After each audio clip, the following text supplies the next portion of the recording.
corazón te canta, mi alma te anhela con todas mis fuerzas. Te amo, roca eterna, tú eres mi esperanza, mi gloria, mi fuerza. En valles de sombra te cuidas, eres lumbrera. Tú eres fiel, no me dejarás de la muerte y me levantarás. En tu palabra puedo confiar. Tú eres fiel, no me dejarás de la muerte y me levantarás. En tu palabra puedo confiar. Eres fiel.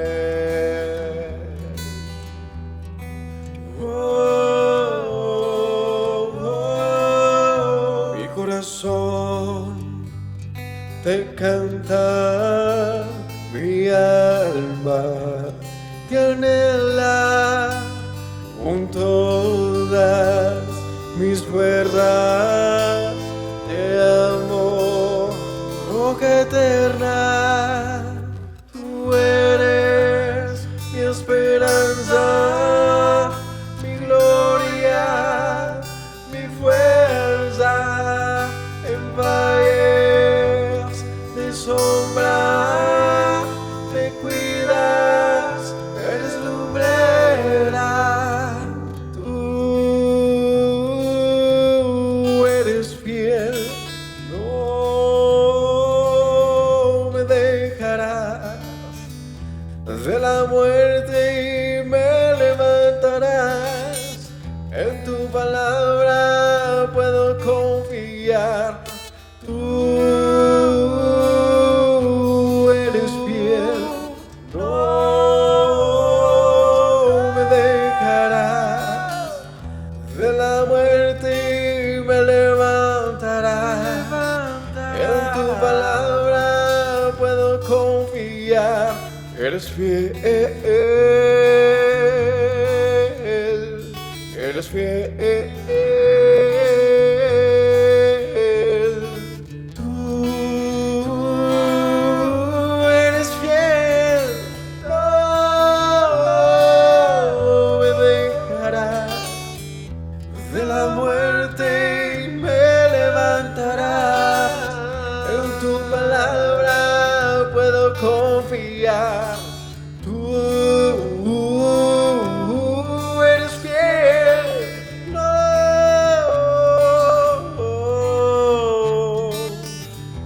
de la muerte y me levantarás. En tu palabra puedo confiar. Tú no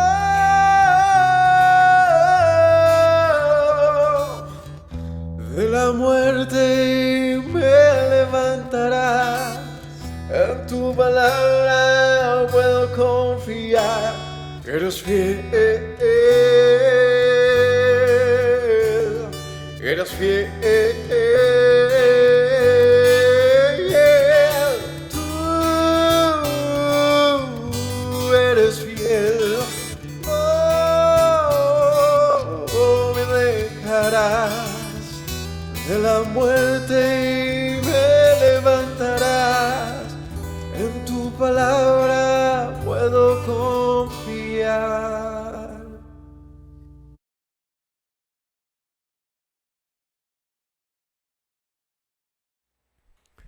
Shalom familia, bienvenidos a un nuevo estudio, a un nuevo tiempo de enseñanza. Hoy continuando con este nuevo libro, esta nueva carta que estamos estudiando, que es la carta a los Gálatas, un escrito un tanto particular y de hecho de los escritos más difíciles que tiene el apóstol Pablo, más difíciles de entender por falta de contextos, por falta de conocer un poco de historia, bueno, de muchos factores que han hecho que a lo largo del tiempo este escrito, esta carta, se haya tergiversado tanto, al punto de pues usar a Pablo para decir que él estaba a favor de abolir la ley, de que ya no se guardarán mandamientos, de que ya no se guardarán instrucciones.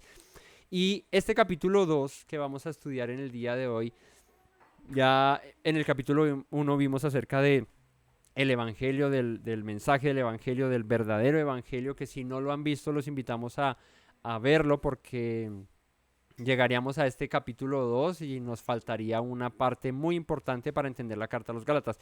Hay algo importante que hay que tener en cuenta en cada carta que leemos del apóstol Pablo y en todos los escritos de la Biblia, y es el contexto, pero también la secuencia de la carta, ¿no? Si bien es cierto, es una carta, y una carta por lo general, cuando uno se la dirige a alguien, pues no está descrita en capítulos, en versículos o en temas en específico. Si bien es cierto, uno puede hablar de muchas cosas en una carta, pero todo tiene, digamos que una concordancia y una idea general. Pues eso acontece con la carta a los Gálatas. Si no hemos estudiado el primer capítulo, que es acerca del verdadero evangelio, ese mensaje del Mesías Yeshua a sus discípulos y a sus seguidores, y de ahí para adelante pues a todos los que vendrían luego de los discípulos y de los apóstoles, pues es muy complicado lograr entender estos escritos como lo es Gálatas.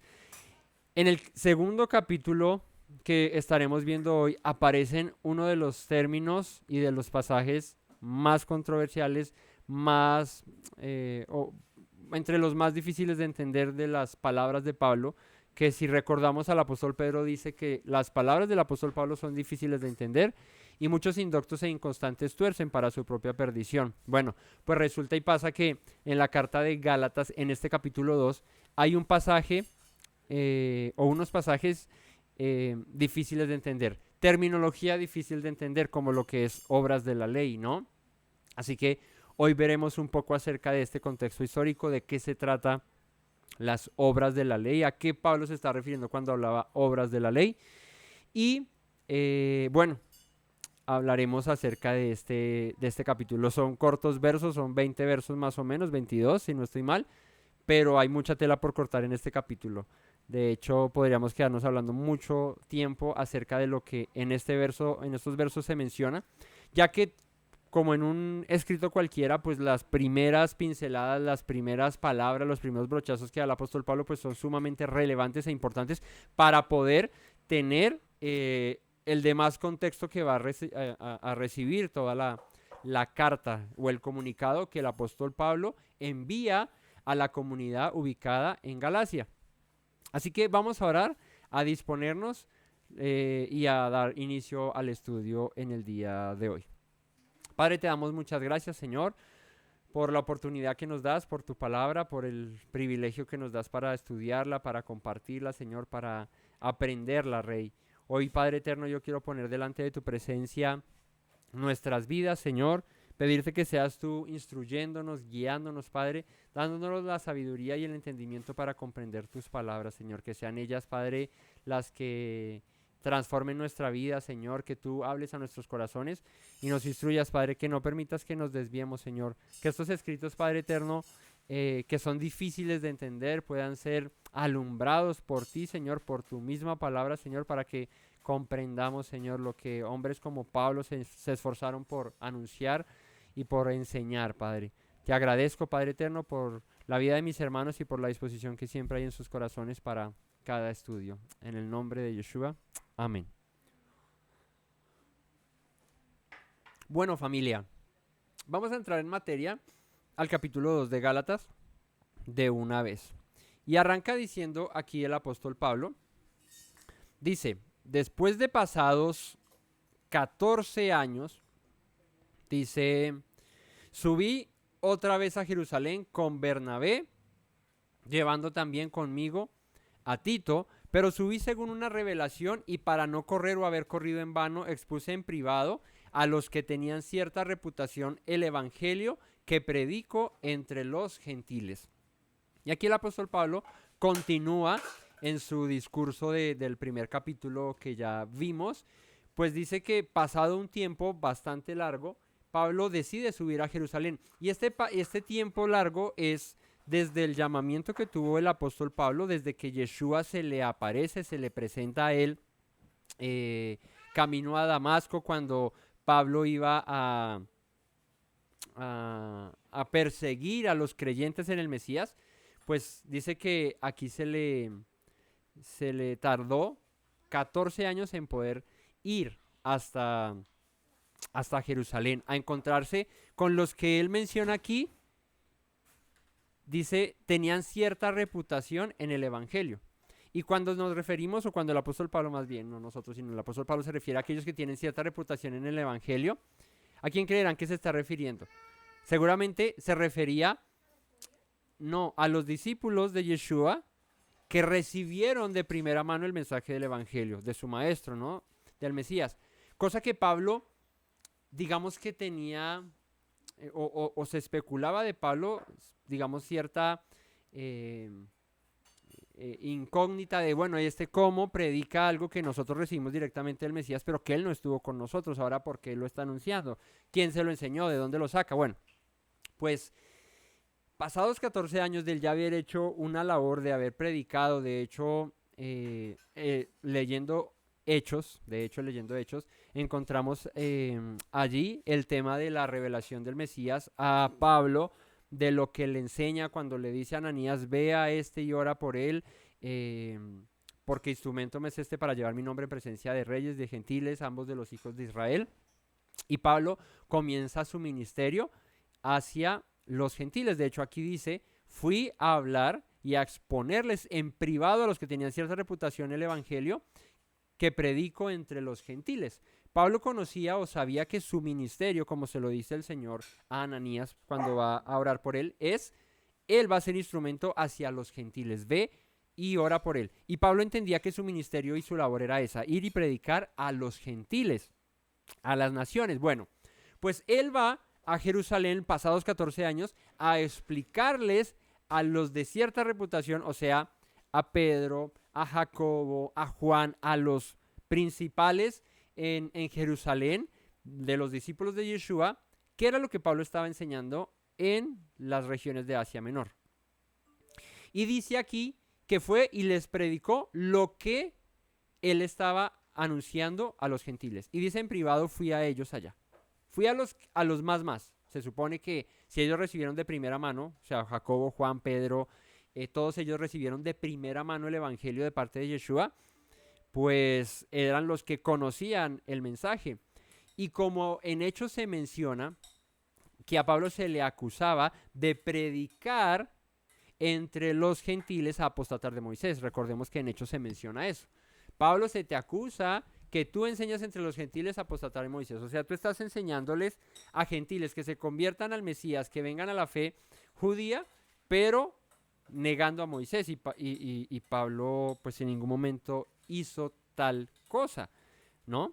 Que es de lo que se le acusa, o bueno, se dice que fue lo que Pablo en realidad enseñó, y era negar a Moisés y vivir solamente de la gracia en el Mesías. Pues vamos a ver qué dice el apóstol Pablo acerca de eso. Así que, volviendo aquí a Gálatas, él dice, expuse en privado a los que tenían cierta reputación el evangelio, que predico entre los gentiles, versículo 3, mas ni a un Tito, recuerdan Tito al que Pablo le escribe esa carta, que están también entre los escritos del Brit Hadashah, dice, pero ni a un Tito que estaba conmigo, con todo y ser griego fue obligado a circuncidarse, y esto a pesar de los falsos hermanos introducidos a escondidas que entraban para espiar nuestra libertad que tenemos en el Mesías Yeshua para reducirnos a esclavitud. Y detengámonos un momentico ahí en esta esta frase que menciona aquí en el capítulo 2, versículo 3, que dice, mas ni a un Tito que estaba conmigo, o ese discípulo junto con Timoteo eran discípulos de Pablo que también ejercían labor de apostolado, porque Pablo también los enviaba a las congregaciones en las que él predicó.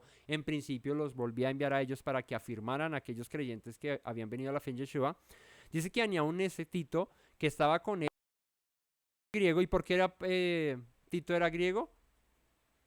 Pues porque sus papás eran griegos, ¿cierto? Porque más iba a ser griego. No, era un gentil de esos conversos a la fe en el Mesías. Ese era Tito. Ahora, dice que con todo y que era griego, dice...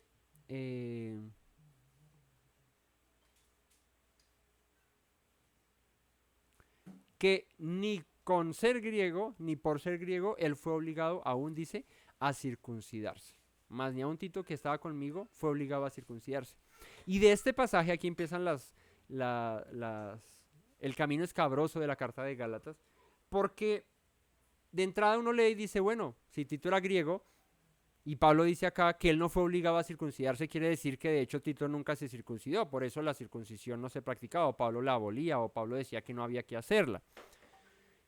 Pero aquí hay que poner mucha atención a las palabras. De hecho, ¿cuál es la palabra que se usa aquí?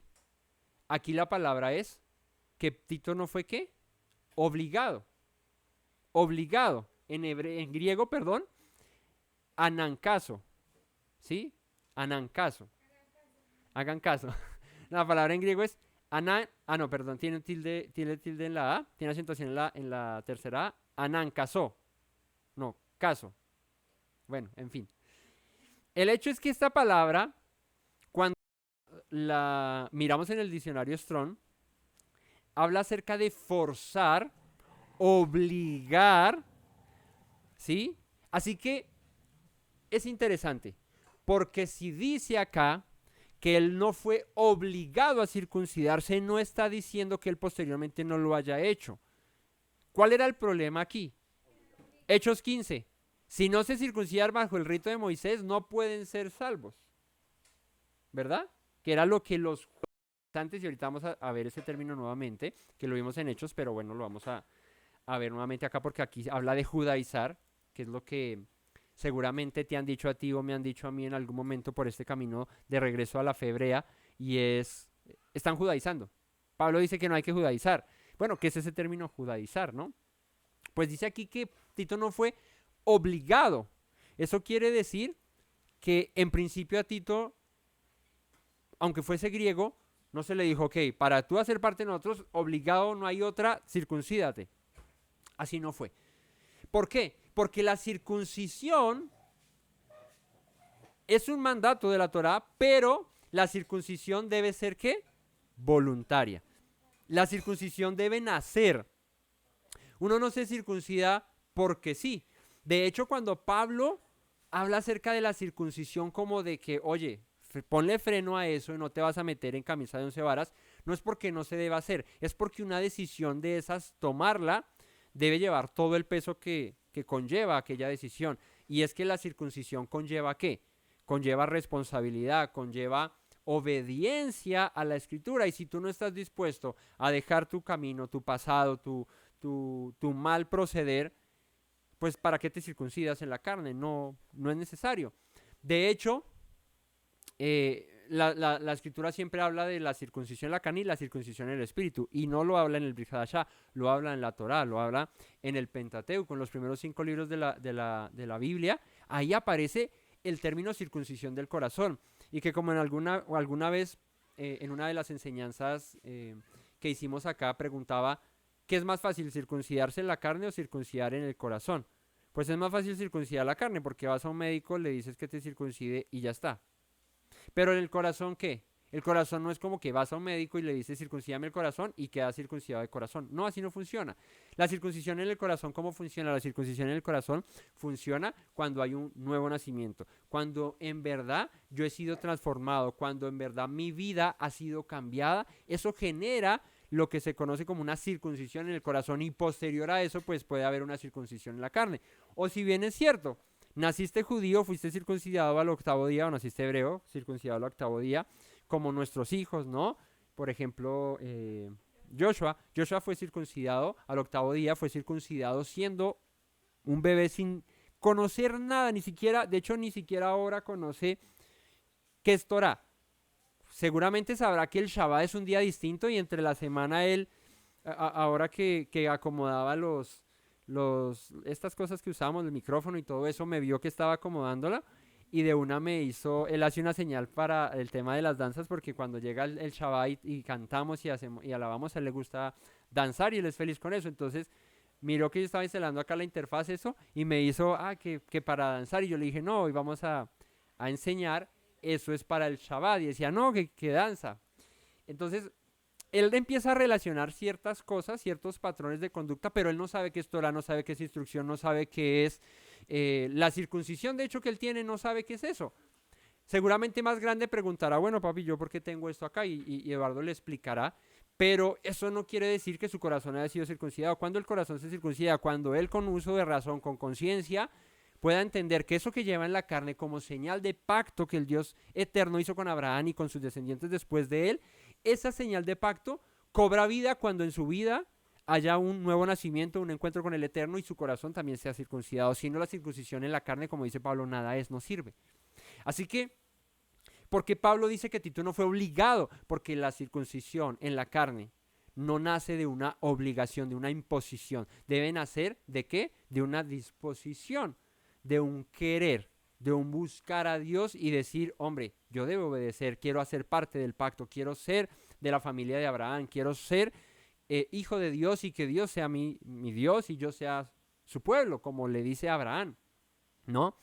Así que aquí es clave, no es que Tito no sea circuncidado en algún momento, dice que con todo y ser griego él no lo obligaron a hacerlo, cosa que los judaizantes querían. Cualquiera que llegue que se circuncide bajo el rito de Moisés, y los apóstoles dicen no, así no funciona. La circuncisión debe ser un resultado de un proceso de transformación de un gentil a un israelita o a un parte del pueblo, ¿no? De un no pueblo a un pueblo. Sigamos, ¿qué es lo que más dice acá? Verso 4. Y esto a pesar de los hermanos introducidos a escondidas que entraban para espiar nuestra libertad que tenemos en el Mesías para reducirnos a esclavitud. Y entonces, son pasajes difíciles, yo entiendo. Pero si uno va viendo el contexto y va viendo todo desmenuzado, pues se entiende. ¿Qué dice? Que él no fue obligado. Pues porque no hay que imponerlo. Dice a pesar de los falsos hermanos introducidos a escondidas para entrar, que entraban para espiar nuestra libertad que tenemos en el Mesías. Y ahí es donde sale el, bueno, pero es que nosotros somos libres en Cristo, entonces no hay que circuncidarnos. Pero la pregunta es, ¿qué es ser libre en el Mesías Yeshua o en Cristo Jesús, como se menciona aquí en la traducción de la Reina Valera? Dice que hubo unos hermanos, falsos hermanos, que entraron a escondidas para espiar la libertad que tenemos en el Mesías. ¿Cuál es la libertad que tenemos en el Mesías? Yeshua, ¿qué dijo? Si permanecen en mis palabras, serán verdaderamente mis discípulos y conocerán la verdad. ¿Y la verdad qué? Os hará libres. ¿Qué hace libre al hombre? La verdad que es en el Mesías Yeshua. O sea, el verdadero proceder de un creyente, la verdadera forma de actuar de un israelita genuino. Eso es la libertad en el Mesías. Ahora que está de moda la aplicación esta del chat GPT donde uno consulta y pues lo que quiera y él responde, es muy rápido y es muy práctico. De hecho es más rápido que consultar cualquier cosa en Google, porque Google te bota un reguero de información, te la concisa y te la pone ahí. Pues le preguntaba yo así casual, bueno, ¿qué es la libertad en el Mesías? ¿Qué es lo que dice Pablo aquí en Gálatas?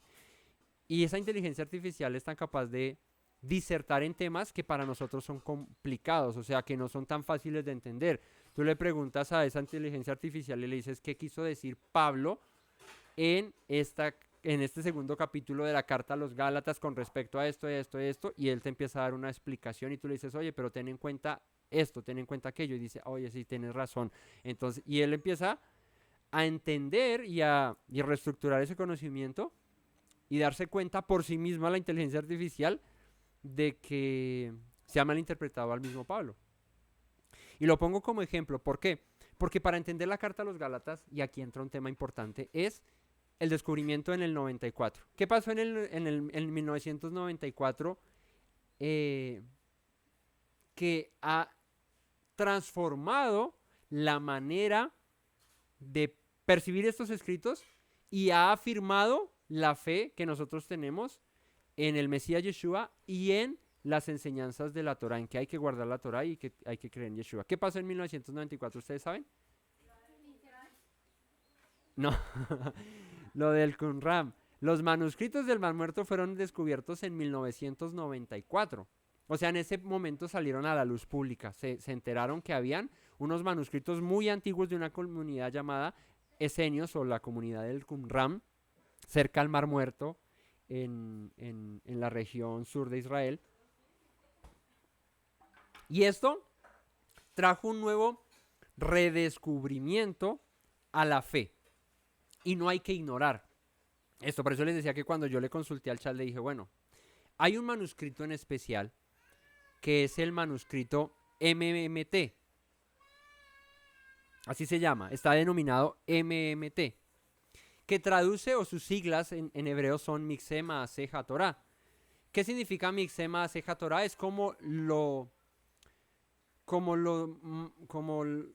se dice? Como lo más importante de las obras de la Torah o de la ley. Lo más importante de las obras de la ley. ¿Y por qué toco este tema ahorita? ¿Y por qué saco ese manuscrito? Ustedes lo pueden consultar, lo pueden buscar, o sea, eso es de conocimiento público. Eso no es que, es que ellos allá lo tienen escondido y así pues cualquiera predica diciendo que tiene un manuscrito escondido y que dice eso. No, es un manuscrito público que se puede encontrar. Si sabes hebreo, pues lo podrías leer. Si no, pues hay herramientas que lo facilitan. De hecho, hay páginas donde lo encuentras traducido y bueno.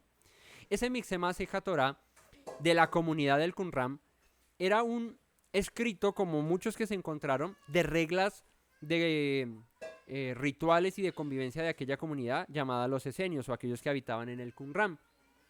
¿Y qué trae ese manuscrito?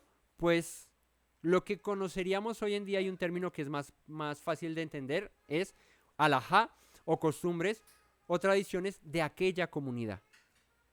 Es donde se habla acerca de rituales, de baños rituales, de purificaciones, de cómo debían ordenarse los sacerdotes, porque la comunidad del Qumran eran sacerdotes que habían huido de Jerusalén por digamos que el mal manejo del gobierno. En aquella época ellos dijeron, no nos aguantamos esto, nos vamos y ustedes hagan como quieran aquí, pero nosotros no podemos compartir que ustedes vivan de esa manera, que atropellen la ley como se les antoje y pretender que no pasa nada. Bueno, pues ellos huyen, o más que huir se van, ¿sí? Eran sacerdotes, o sea, eran descendientes de Leví, eran sacerdotes y ellos hacen esas reglas para evitar, como en cualquier secta judía del primer siglo, evitar, digamos que, ¿cómo se dice? Evitar que se quebrantaran y se irrumpieran los mandamientos de la Torá.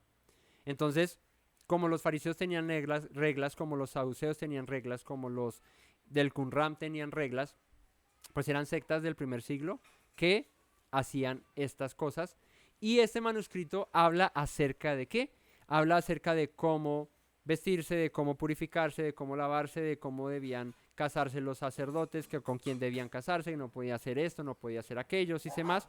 Cosas que la Torá dice, pero cosas que surgen de una interpretación de la misma Torá y que conocemos nosotros del fariseísmo como agregados o como alajás, que no propiamente son mandamientos textuales de la Torá, sino son interpretaciones y yo le doy aquí el valor, ¿no? Como, por ejemplo, voy a dar un ejemplo, en la alajá rabínica judía, el hecho de encender fuego en Shabbat. El mandamiento como tal dice que no enciendas fuego, pero en la alajá dice que encender un foco, eso es como encender fuego, porque cuando tú espichas ahí, haces chispa y eso genera electricidad y eso es encender fuego. Entonces, ¿eso cómo se llama? Como una reinterpretación del mandamiento, cuando como tal dice que no encendamos fuego, ¿verdad? No es el tema y no voy a incurrir en eso porque nos quedaríamos mucho tiempo hablando acerca de esto, pero el punto es que eso también tenían la comunidad de los esenios, tenían alajás.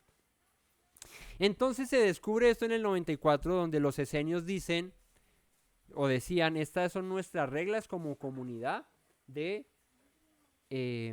Qumran, de esenios. ¿Y qué eran las Maaseh HaTorah o las obras de la ley?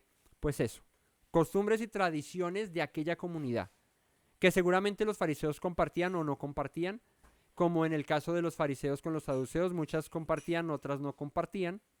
Así que entre costumbres y tradiciones, pues hay un mar y un mundo de cosas.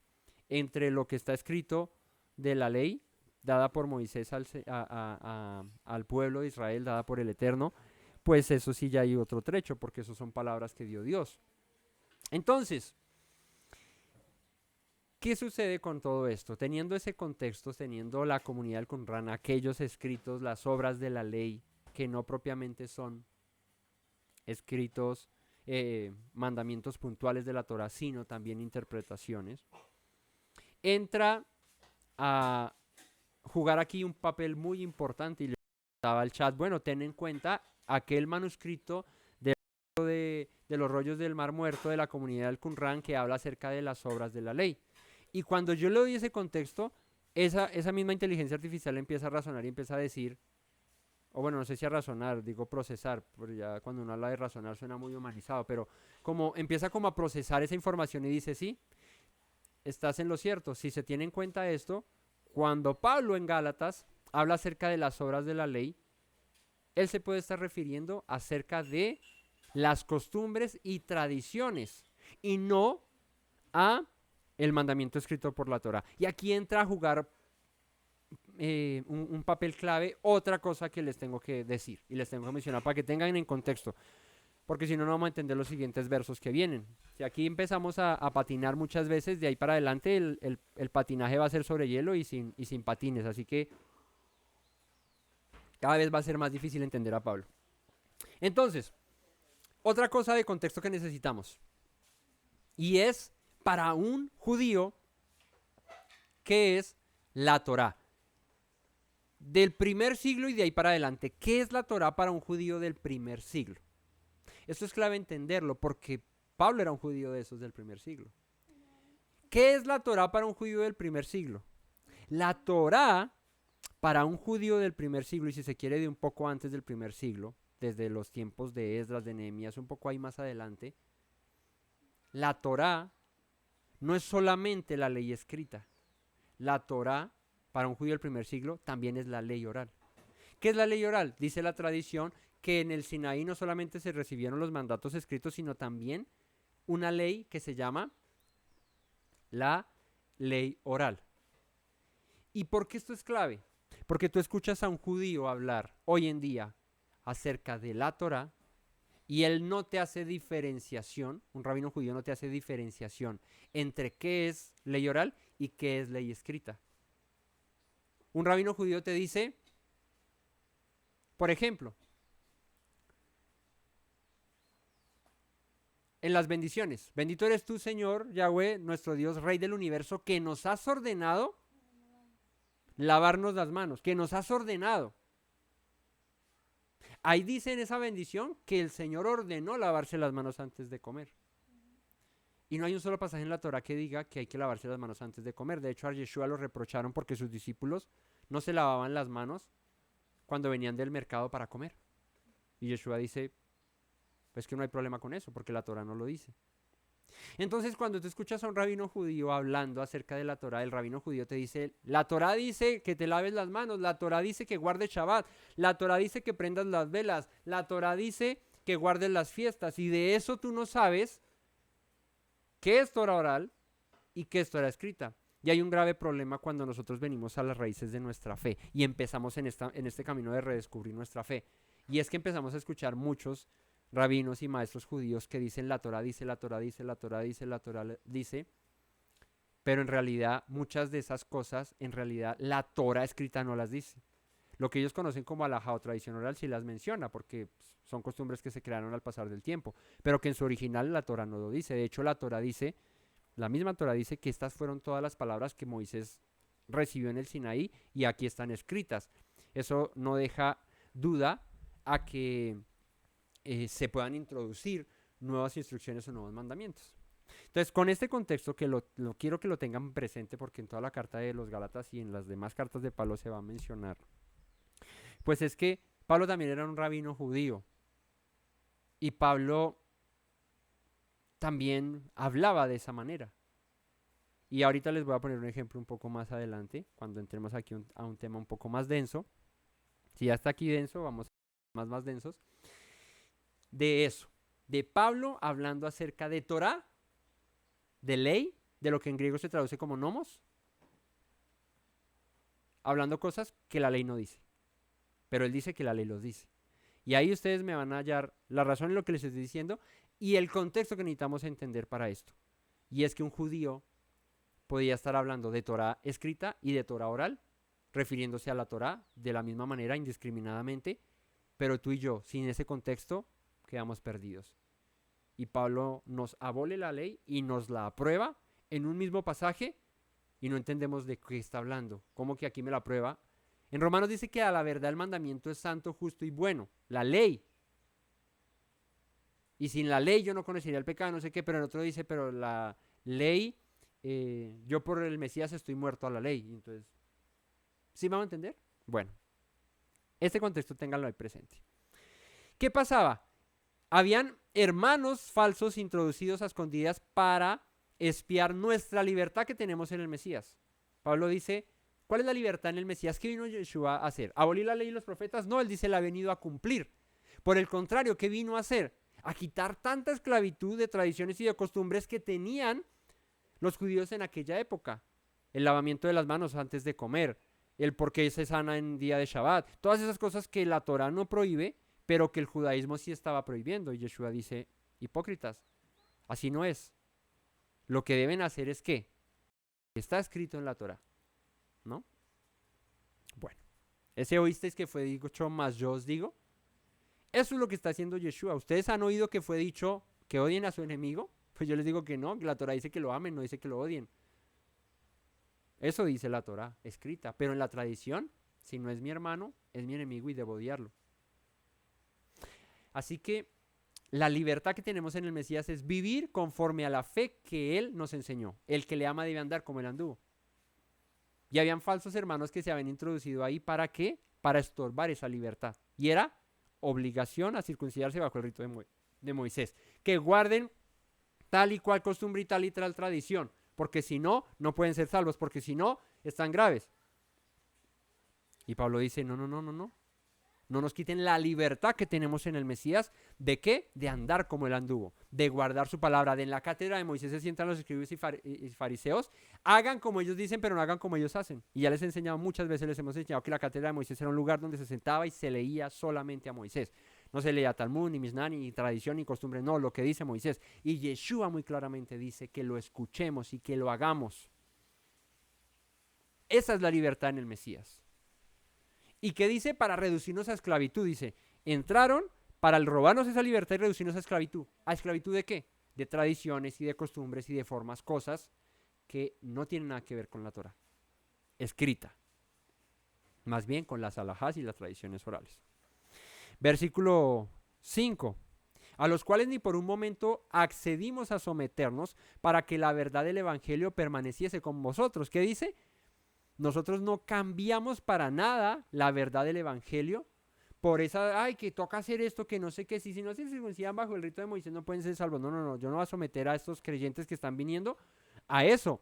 Ellos van a ser sometidos a la libertad que tenemos en el evangelio y es de guardar la Torá y los mandamientos como el Mesías nos enseñó a guardarlos. Yo le preguntaba al chat, bueno, ¿cuál es la libertad en el Mesías? Y él dice, pues, creer en el Mesías, en la gracia, en la fe. Entonces yo le digo al chat, porque uno tiene unas disertaciones así bien chéveres con ese chat, y le digo, o sea que andar en la libertad es solamente vivir de la gracia y no obedecer la ley de Moisés. Le pregunté directamente al chat y le dije, bueno, a ver cuántos pares son 3 moscas, y el chat se puso ese cuadro y me dijo, tienes razón, andar en la libertad en el Mesías es creer que por la fe en el Mesías, Jesús dice el chat, porque él no es hebreo, no es mesiánico, no dice Yeshua, el chat dice que creer en Jesús para ser salvo y guardar la ley de Moisés como evidencia de esa salvación. El mismo chat responde esas cosas y yo digo, hombre, que una inteligencia artificial pueda ser capaz de procesar esas cosas y entender esto y darse cuenta de que la libertad en el Mesías no es vivir de la gracia y hacer de la ley una desgracia y pasarse todos los mandamientos por la faja, sino que en verdad la gracia es salvación gratis, que no merecíamos, pero ahora muestra eso con frutos. Yo le decía, yo ponía el chat en jaque. Le decía, Pablo dice eso, pero ¿por qué Santiago dice que la fe sin obras es muerta? Y dice, uy, tienes razón. Si comparamos le digo al chat, sino que es que no me muestra la conversación aquí porque el historial no me lo está cargando. Le dije al chat, entonces Pablo y Jacobo estaban en desacuerdo. Le digo así, porque Pablo dice que es por gracia, Jacobo dice, o Santiago, dice que la fe sin obras es muerta, que hay que mostrar. Y dice, no, en ninguna manera, los dos estaban de acuerdo. Lo que pasa es que Pablo muestra un lado de la moneda y es la gracia, no por obras de tradiciones y de costumbres, sino por fe en el Mesías. Y Santiago complementa la otra cara de la moneda diciendo que esa salvación y esa gracia que ha recibido debe ser evidente y debe ser mostrada y tangible con las obras, o sea, con fruto, demostrando que obediencia a la ley. O sea, el mismo chat no pelea. Y lo digo porque cuando se introducen los que se llaman los padres de la iglesia moderna o del cristianismo, que son Lutero, Calvino, todos estos que son, digamos que los primeros padres del cristianismo, Calvino, perdón, dice o dijo en algún momento que la carta de Santiago debía ser erradicada del Nuevo Testamento, porque él estaba más al punto que dice Pablo, de la gracia, pero malentendiendo a Pablo. ¿Era Lutero también? Bueno, era Lutero. Arranquemos Santiago, pero hasta hoy Santiago sigue siendo parte de la enseñanza y parte del Brit Hadashah y no podemos arrancarlo. Entonces hay que más bien reentender por qué Santiago dijo lo que dijo y por qué Pablo dijo lo que dijo. Y va a darse cuenta que ambos estaban en la misma tónica, en el mismo camino. Así que dice, no les permitimos ni por un momento accedimos a someternos a ellos, porque venían personas a decir, judíos, que habían creído en el Mesías, pero que traían su tradición y su costumbre. Bueno, listo, nosotros creímos en el Mesías y todo muy chévere, pero ¿por qué no se circuncidan bajo el rito de Moisés? Y dice Pablo, si yo los someto de entrada a que ellos hagan alguna tradición, alguna costumbre oral judía, ya después va a ser muy complicado. Por eso es que en esta congregación no somos muy celosos de eso. Hemos tenido a veces diferencias con personas por eso. Bueno, pero es que mira, no sé qué, pero eso no lo dice la Torah. No, pero es que sí, pero no lo dice la Torah. Y no porque la tradición sea mala, sino porque cuando uno ya no empieza a diferenciar entre Torah y tradición y empieza a poner cosas de hombres o doctrinas de hombres o enseñanzas de hombres por encima de lo que la misma Torah dice, ahí es donde está el problema. Las alhajas no son malas, las tradiciones no son malas. De hecho, nosotros hemos encendido velas en Shabbat, pero nunca enseñamos a que eso es un mandamiento del Eterno. Entonces, si se permeaba en algún momento a estos nuevos creyentes, la vaina iba a ser complicada luego de poder diferenciar. Por eso es que cuando estamos empezando en este camino, es de mucha delicadeza, de mucho cuidado el dejarnos permear por las costumbres y las tradiciones, porque resultamos luego, ¿qué? Diciendo, no, es que eso es lo que dice la Torah, eso es lo que dice Dios, eso es lo que Dios mandó, cuando en verdad eso son instrucciones de hombres. Que vuelvo y recalco, no es tan mal. Pero ¿cuándo es el punto en que la ley oral o la tradición oral y la ley escrita no compaginan? Cuando esos mandamientos de tradición oral se ponen por encima de un mandamiento escrito en la Torah, en la ley escrita. Ahí apague y vámonos, no funciona. Pero mientras que se complementen y eso no hay ningún problema. De hecho, Pablo, ahorita les doy un ejemplo, da una enseñanza y no hay ningún problema. Bueno, sigamos. Entonces dice que a los cuales ni por un momento accedimos a someternos para que la verdad del evangelio permaneciese con vosotros. Pero de los que tenían reputación, dice acá, de ser algo, lo que hayan sido en otro tiempo, nada me importa. Dios no hace acepción de personas. A mí pues, los de reputación nada nuevo me comunicaron. Y Pablo aquí es muy interesante como habla.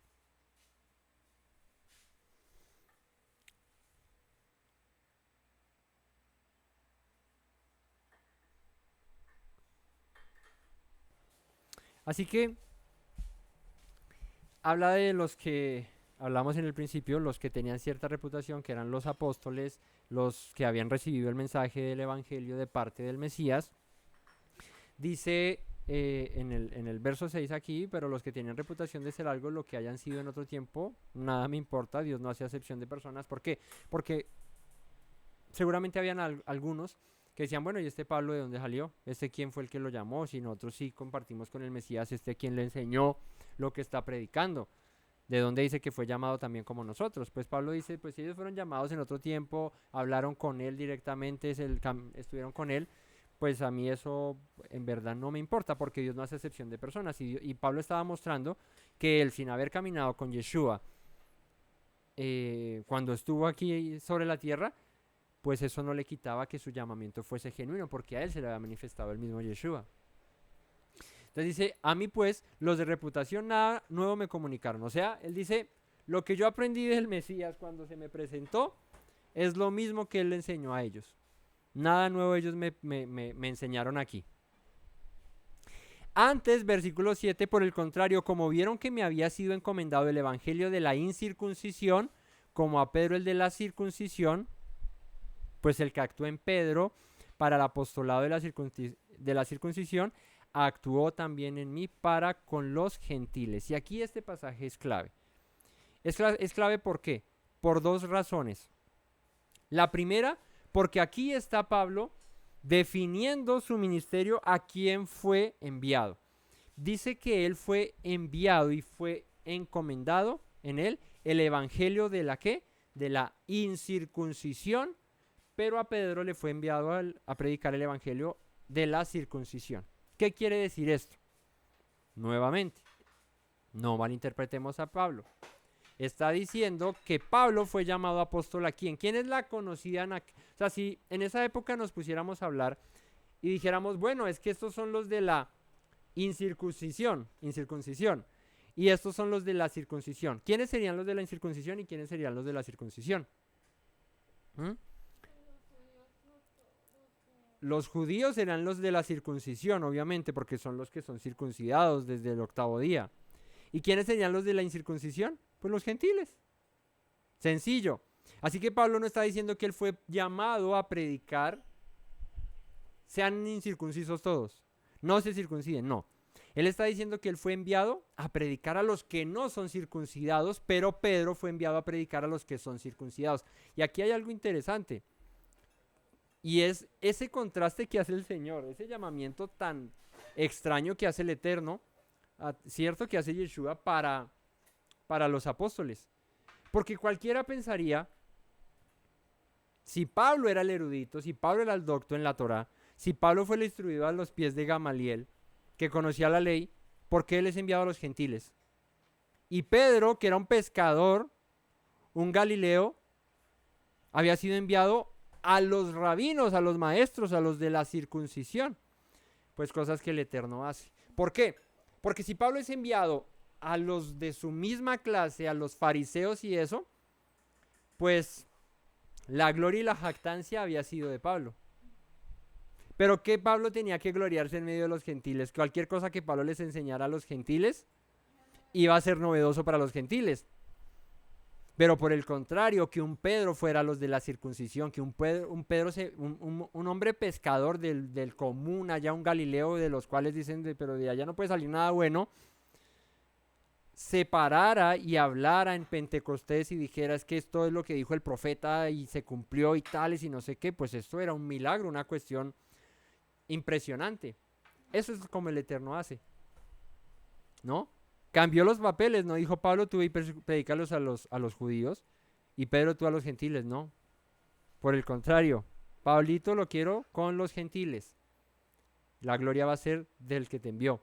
Y Pedro, te quiero con los judíos, la gloria va a ser del que te envió. Porque ninguno estaba preparado para hacer eso. Seguramente Pablo hubiese sido más docto para hablarle a un rabino y explicarle las escrituras, no Pedro. Pero resultó al contrario.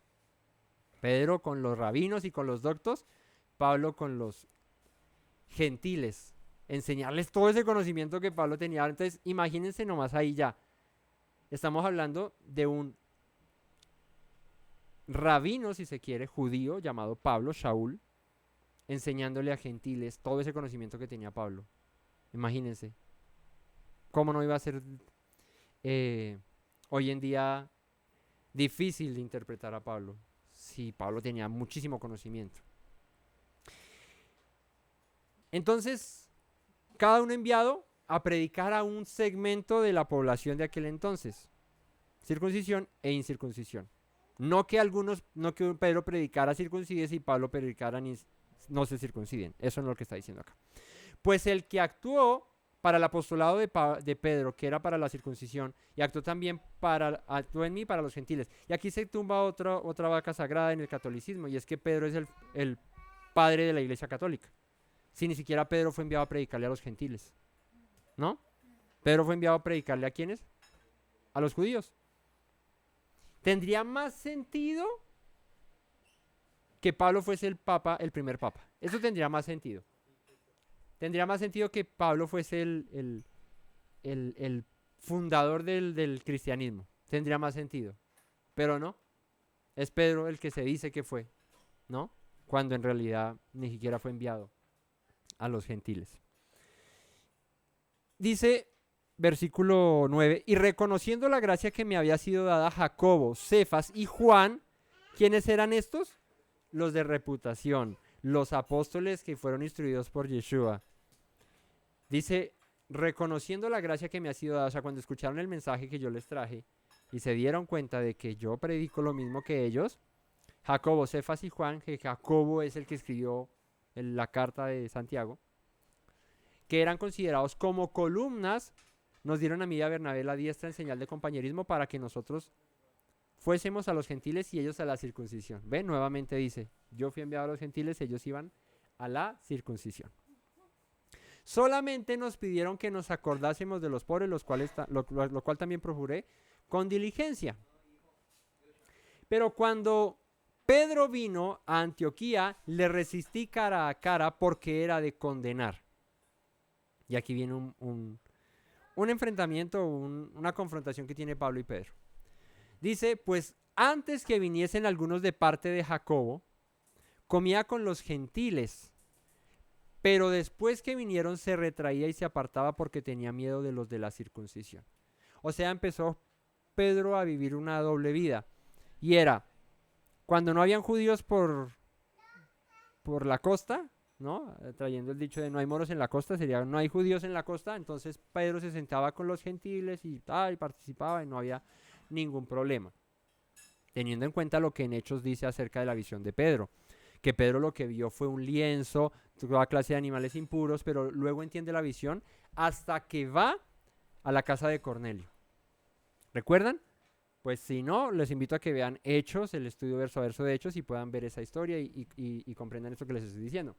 Pero es hasta aquí, hasta que Pedro se sienta con los gentiles, que dice, ustedes no saben cuán abominable es para un varón judío sentarse a comer con un gentil, pero el Señor me ha mostrado que no llame común e inmundo a lo que Él ha limpiado.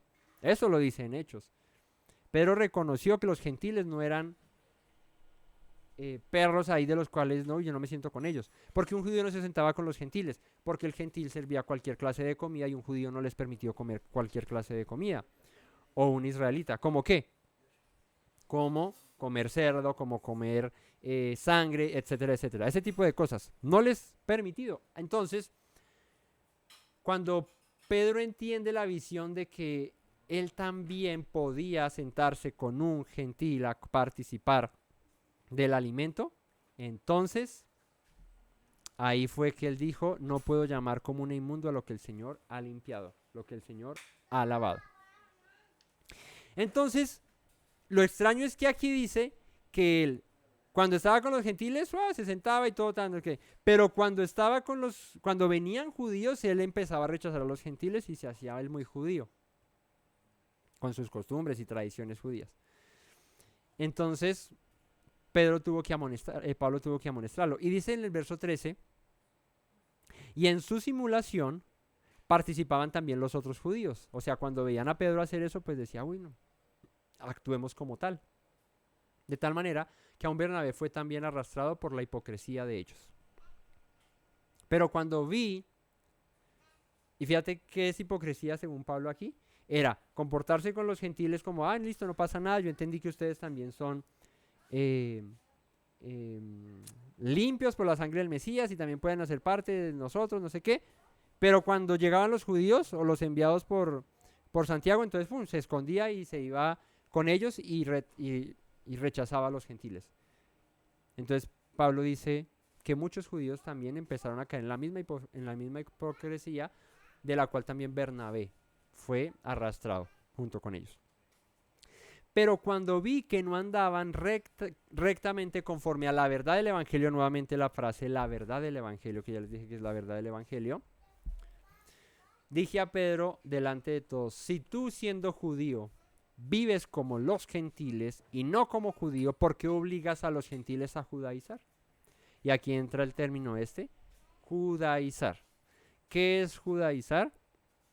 Darle a los gentiles prácticas y tradiciones y costumbres judías, alajá, tradición oral, no mandada por Dios, sino por las costumbres de los judíos, a los gentiles. Eso es lo que le está diciendo Pablo. ¿Tú por qué estás judaizando a los gentiles? Ellos deben estar en la libertad de la fe en el Mesías. ¿Cómo? Guardando la Torah y la ley y los mandamientos, tal y cual como los dio el Señor. Como nos los enseñó a vivir el Mesías Yeshua. Pero no trayendo toda esa clase de alajás y de costumbres y de tradiciones que no tienen nada que ver con la fe en el Mesías. Nosotros, judíos de nacimiento y no pecadores de entre los gentiles, porque para un judío de nacimiento los gentiles son ¿qué? Pecadores, son, como dicen por ahí, o se usan alguna expresión, perros. O sea, como, esos no merecen nada, esos por allá en otros sí conocemos Torah. ¿Qué es ser pecador? Dice primera de Juan 3:4 que todo aquel que comete pecado infringe también la ley. ¿Por qué? Porque el pecado es la infracción de la ley. ¿Cuál ley? La Torá. No las tradiciones, porque las tradiciones tú las puedes quebrantar y Dios no te va a juzgar por eso. Entonces, ¿por qué te va a juzgar? Porque quebrantaste sus mandamientos, sus instrucciones, su Torá. Así que dice, nosotros, judíos de nacimiento y no pecadores de entre los gentiles, sabiendo que el hombre no es justificado por las obras de la ley, sino por la fe en el Mesías, nosotros también hemos creído en el Mesías para ser justificados por la fe del Mesías y no por obras de la ley, por cuanto por las obras de la ley nadie será justificado.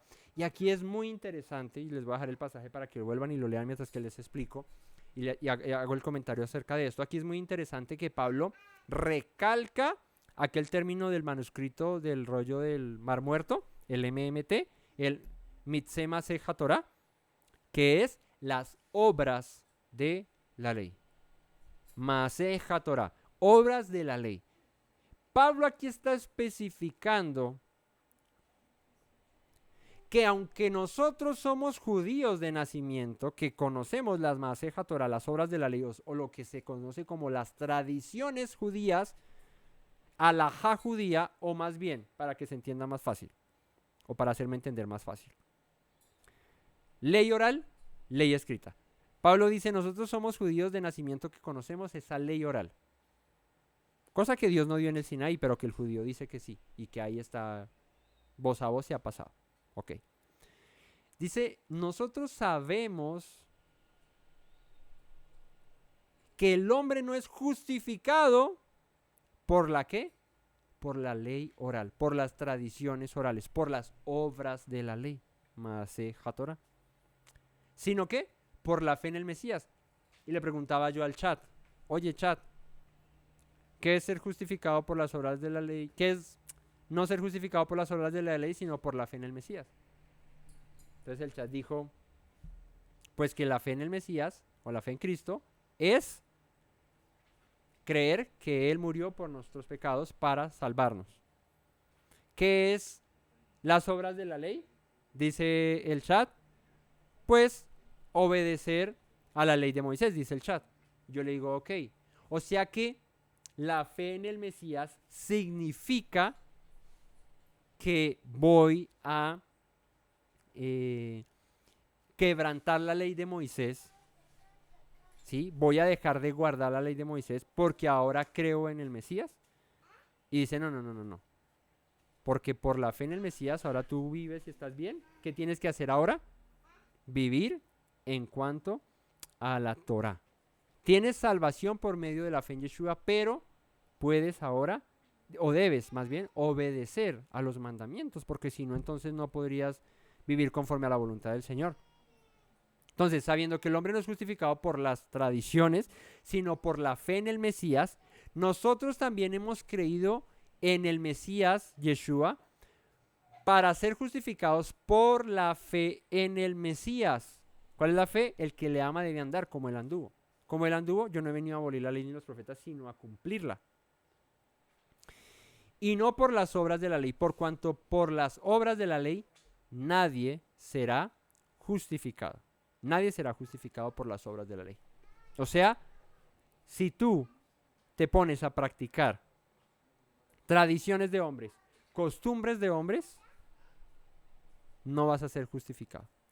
De hecho, si solamente guardas la ley de Moisés, pues tampoco vas a ser justificado, porque tú necesitas es la fe en Yeshua junto con la obediencia a la Torah. Esta es la perseverancia de los santos, Apocalipsis, ¿lo han leído? Los que guardan los mandamientos de Dios y la fe en el Mesías, en Yeshua. ¿Vemos? Así que,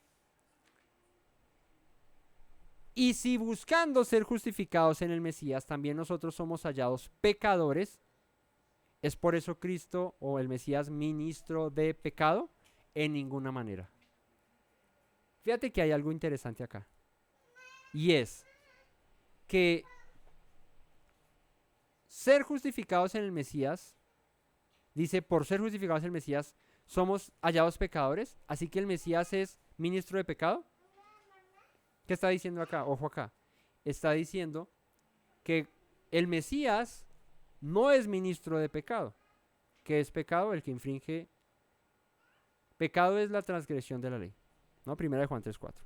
Todo aquel que comete pecado infringe también la ley, porque el pecado es la infracción de la ley. ¿El Mesías es un ministro de infringir ley? No. Así que ser justificados por el Mesías no significa quebrantar la ley de Moisés.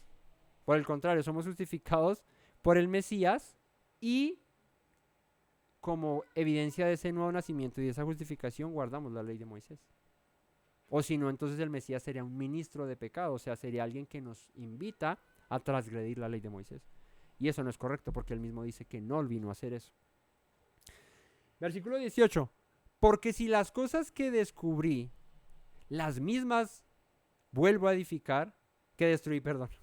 Las mismas vuelvo a edificar, transgresor me hago. O sea, si yo vuelvo a introducir tradiciones de hombres y costumbres de las cuales yo era preso y esclavo y vivía en eso, y ahora soy libre, y vuelvo a ponerlas, pues estoy echando para atrás. Algo que ya destruí, que ya no debo hacer, ¿sí?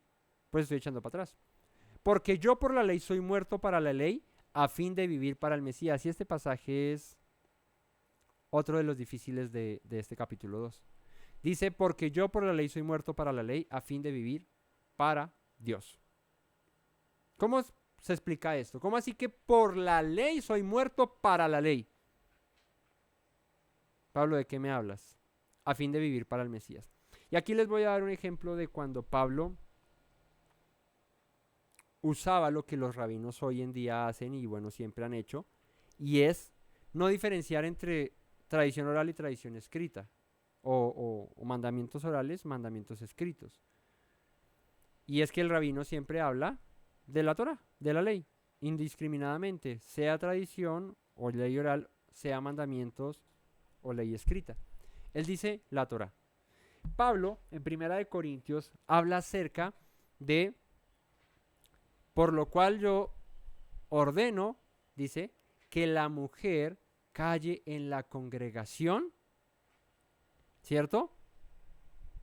Y dice, así como en la ley está escrito. Así como la ley lo dice, perdón, no está escrito, es así como la ley lo dice. Entonces aquí hay algo interesante. Es que Pablo está usando algo que es tradición oral. Ojo, ¿por qué? Porque en ningún mandamiento de la Torah, de la ley de Dios, hay algo que diga que la mujer deba callar en la congregación. Pero Pablo está diciendo que la mujer calle en la congregación como también la ley lo dice. Si Pablo cita, o dice mejor aún, que la ley dice que la mujer calle en la congregación, tenemos que tener cuidado porque ahí Pablo no se está refiriendo a la ley escrita, se está refiriendo a la ley oral. Y de hecho Pablo no desecha la ley oral del todo. Pablo, ¿qué hace? Se puede convivir con tradición oral, claro, pero cuando esa está por encima de la ley escrita, no se puede hacer. Mientras que no pasa nada. Así que, ¿qué pasó?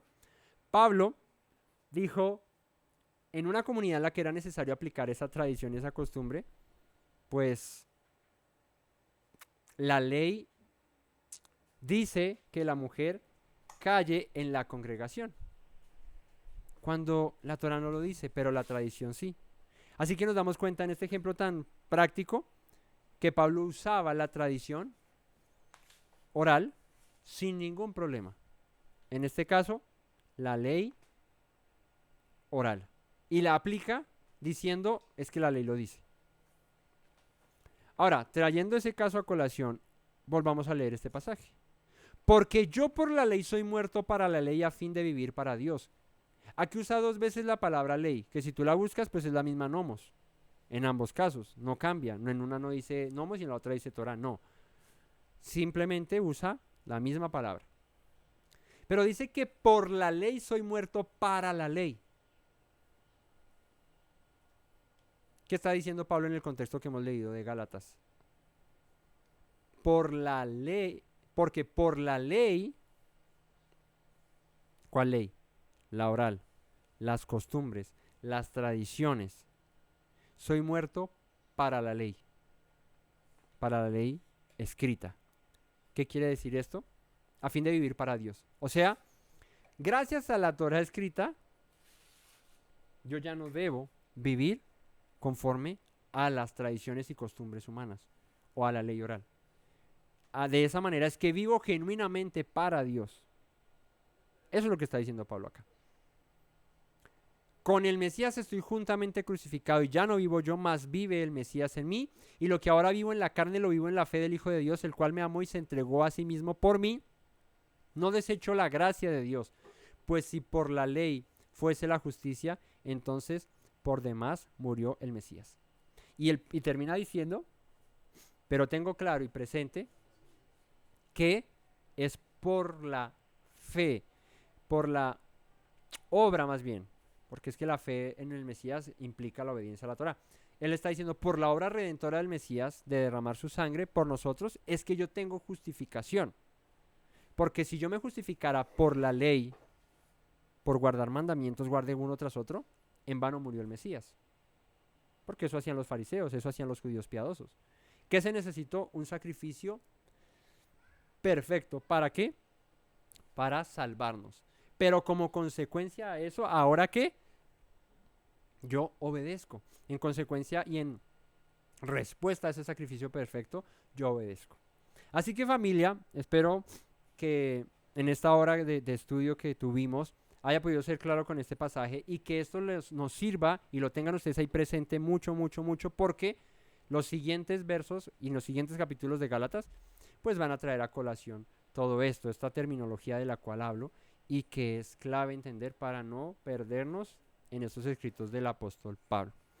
Cualquier duda, cualquier inquietud, no olviden dejar sus comentarios y bueno, seguiremos estudiando las palabras de Pablo que son difíciles de entender, pero que para aquellos que con conocimiento, con fe en el Señor, con el respaldo de lo que dice la Escritura, la Torá, los profetas, todo, pues no va a ser difícil comprender lo que el apóstol Pablo dijo.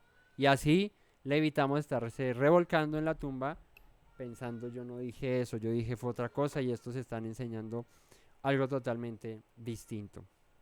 Familia, que el Todopoderoso les bendiga y les guarde. No olviden compartir esos estudios y estar pendientes siempre de cada enseñanza que traemos a ustedes semana tras semana. Y no olviden las palabras que dijo nuestro Mesías Yeshua. Si permanecen en mis palabras, serán verdaderamente mis discípulos y conocerán la verdad, y la verdad los hará libres. Gracias a todos y shalom. Me presento nuevamente, mi Rey, mi buen Señor. Mis pasos se han desviado necesitan dirección. En tu amor me he refugiado, Yeshua, pues así al Padre puedo hoy decir: me presento nuevamente, mi Rey, mi buen Señor. Mis pasos se han desviado, necesitan dirección. En tu amor me he refugiado, Yeshua, pues así al Padre puedo hoy decir: Abba, Padre, Baruch atah. Señor Dios nuestro Rey de eternidad, Abba, Padre, Baruch atah. Adonai Eloheinu melech haolam.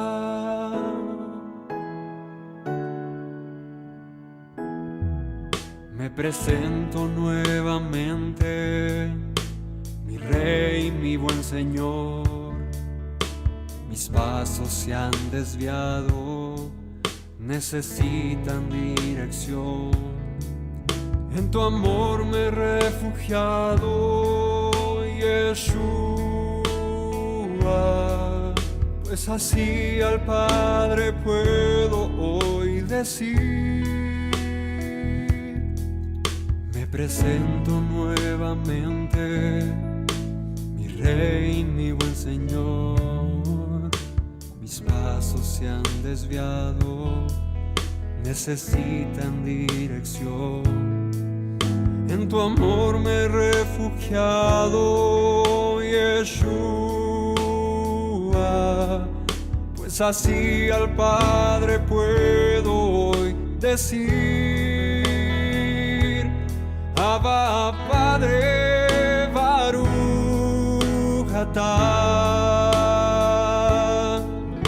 Señor Dios nuestro Rey de eternidad, Abba, Padre, Baruch atah. Adonai Eloheinu melech